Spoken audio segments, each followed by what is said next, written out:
Good afternoon. This is William R. Collier Jr. with the Freedomist Party USA. You can find information about us at freedomist.com, which is our online news journal that is updated as and when it is needed. Right now, what I want to discuss with everyone and record for those who aren't listening live is this idea of using what is called a political sim or simulation in order to create a activist community that has national, state, and local elements to it, that has a very broad reach and a very deep reach, and that's capable of producing votes, donors, activists on the ground in large enough numbers that politicians, elected officials, absolutely have to pay attention. And so the idea of a political sim as a vehicle for creating an activist network really has its roots in my own experiences in the early 2000s when I was actually involved in political sims. And what they were, and they still exist in some form, but what they were simulations of actual governments. For instance, I was in an America sim that was the U.S. government. So you were a member of Congress, the Senate, and you had elections for the president, and you would debate bills and do all the protocol. It's a great way to learn about government and how things actually happen and all the protocols for bills.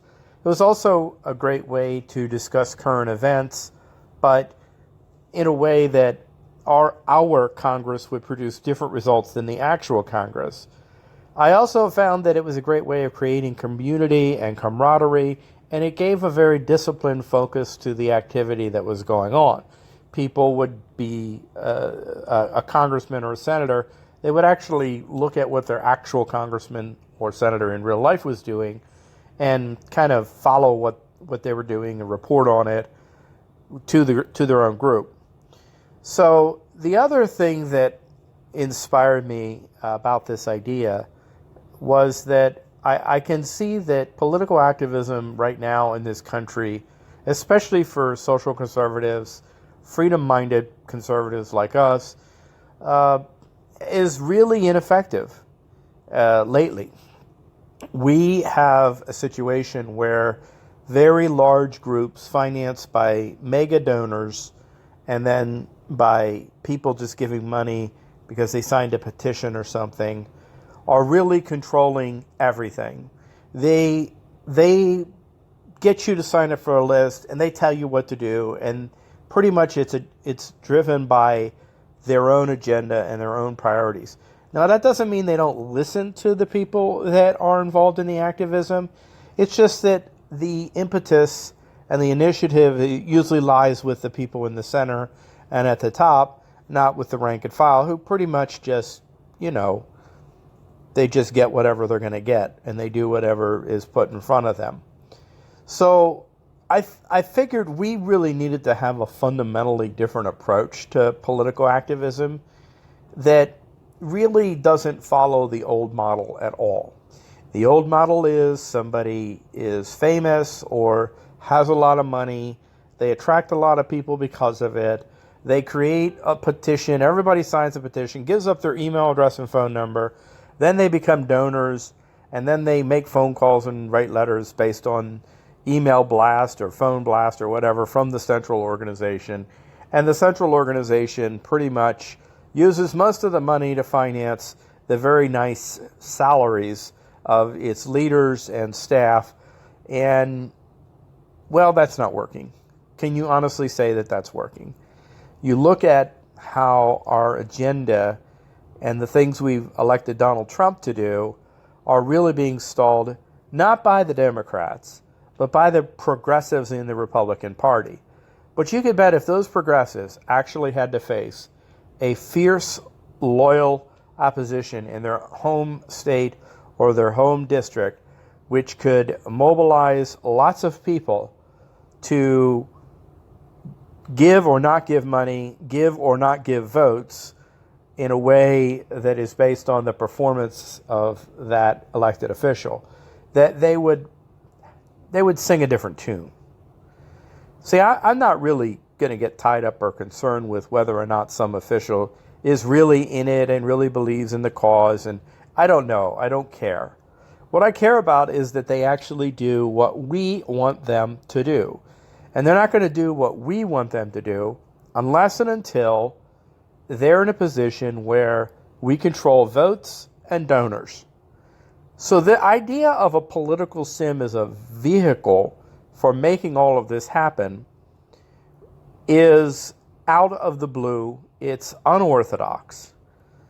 It creates a national infrastructure quickly, which can reproduce and subdivide into state infrastructures supporting local infrastructures, but that ultimately creates a scenario where the people at the local level are actually the driving force of the whole thing. Because it is a sim, people actually get elected to different positions within the organization. So they get elected to be senators, congressmen. They get elected even to be members of the cabinet or the Supreme Court, in which their role is to lead a committee of people called a committee of correspondence who watch what the actual real-life official does, measure that against the Bill of Rights and its original spirit and intent, report on their findings, and participate in activities like a simulated Congress or something to actually say this is what we would actually do if we were actually in that position.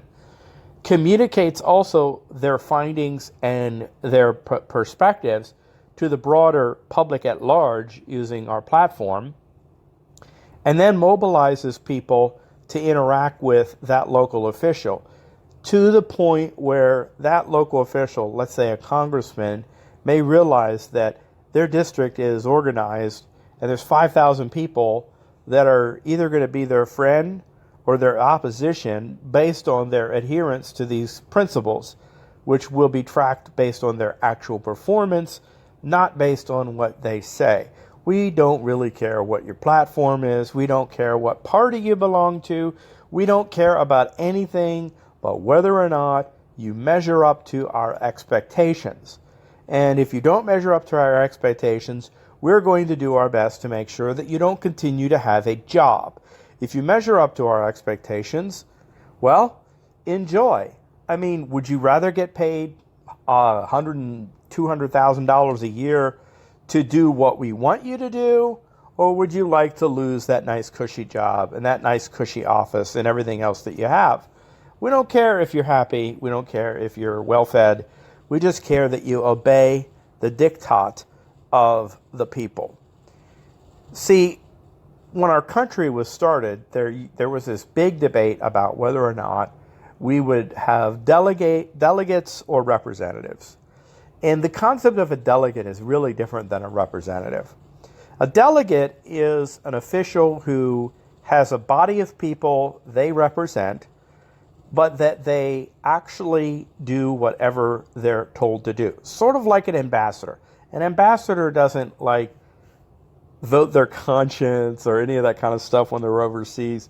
They represent the government line. If the president wants the ambassador to China to pursue a certain policy, that ambassador can't say, I really have voted my conscience and I went against that. So a delegate's kind of like an ambassador from that group of people. And what they do is they get the consensus of the people that have sent them, and they go and they represent that consensus. That's their job. In a representative system, which we have, the representative votes their conscience. Yes, they do get elected based on what their promises are, based on what their platform is, but when they get to office, they vote their conscience. And that may or may not be popular.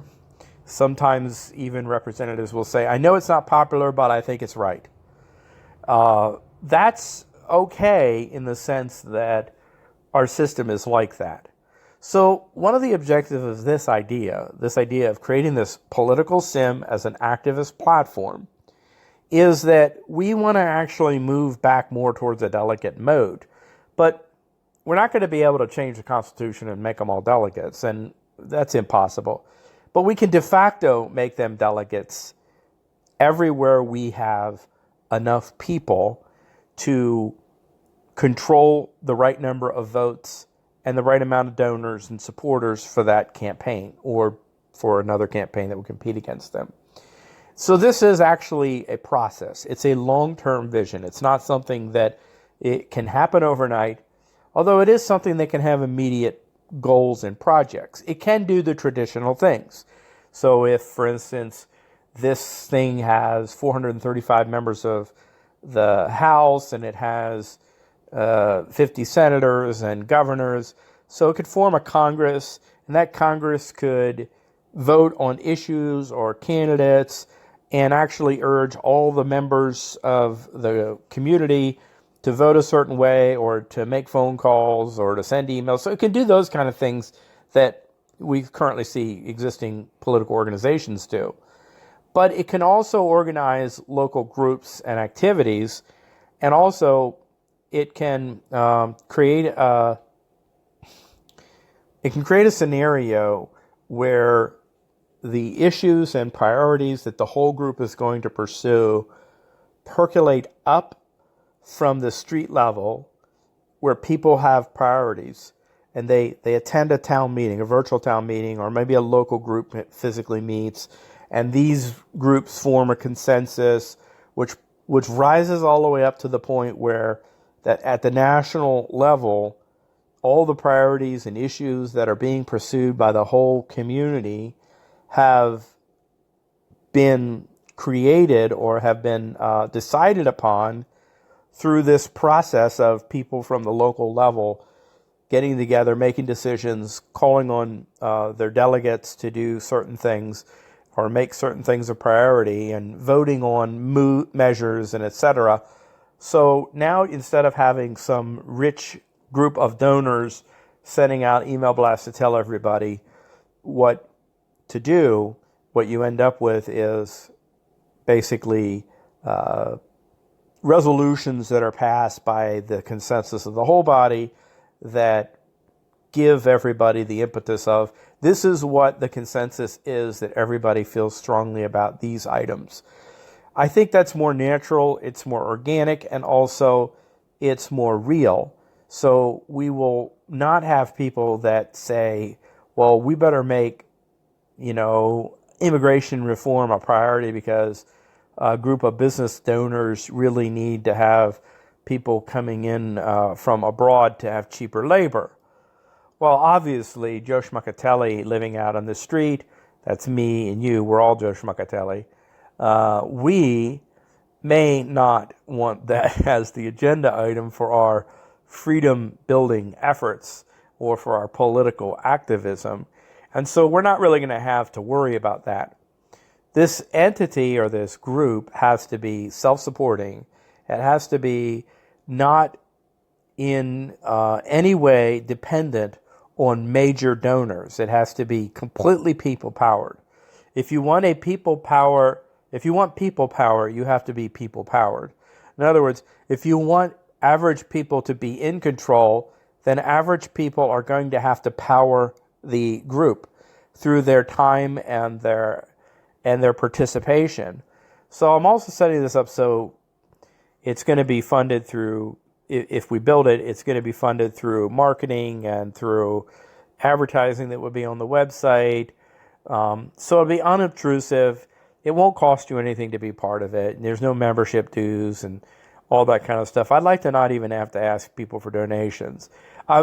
We far more need people to actually participate, join groups, and attend virtual or local meetings and be part of leadership than we do need people just to send us money. I mean, I'm not interested in creating something where 100,000 people send in $10 a month and you get $1 million a month, but you have no... your agenda is set not by you, but by the people that gave you all that money. And you're not really doing anything but paying a few people really high salaries and buying a bunch of media from the opposition press. I mean, think about it. These organizations have large budgets, that they have big buildings, they have big salaries, and they spend all this money with who? With the very people that are opposing and undermining freedom in this country. So it's sort of like fighting a war with an enemy by buying ammunition from them. That's not really smart, because they're going to sell you ammunition at a profit, and they're just going to buy more ammunition than you have, because you're buying it from them, because you're dumb. So we want to stop buying ammunition from the enemy. We want to stop feathering a few people's nest, and we don't want a top-heavy thing. So that's the general idea. Now, I'm going to talk more about it over the coming days and weeks, and hopefully get enough people interested to actually help make this thing happen. Because I can't make it happen by myself. I'm just one guy. That's it. That is the idea. We create a political sim as a platform for an activist network by people assuming the role of a sim official, like a sim senator or congressman, who then has a committee of people that work with them to track what the official does, to expose what they're doing to the broader world around them, and to propose what we would do if we were in power, or if our kind of people were in power, and then actually, beyond that, activates local people to take action based on all of this. So I think that we can actually achieve this. I think it would take time and effort, and my guess is it would take maybe 20 people working together a couple hours a day for about 90 days to get to a point where you actually had hundreds and hundreds of activist members organized by congressional districts or states or different offices, and actually producing content every day that shows the world exactly what all these officials are doing and reaches hundreds of thousands of people a day.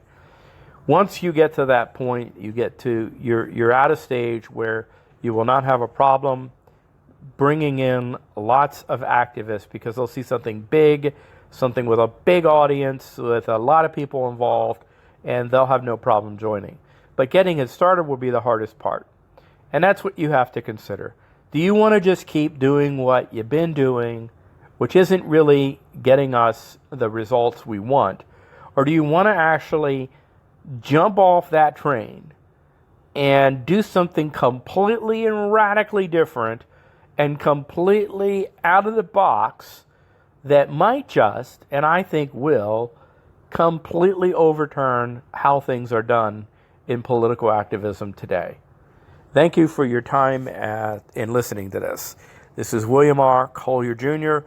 of Freedomist.com signing off.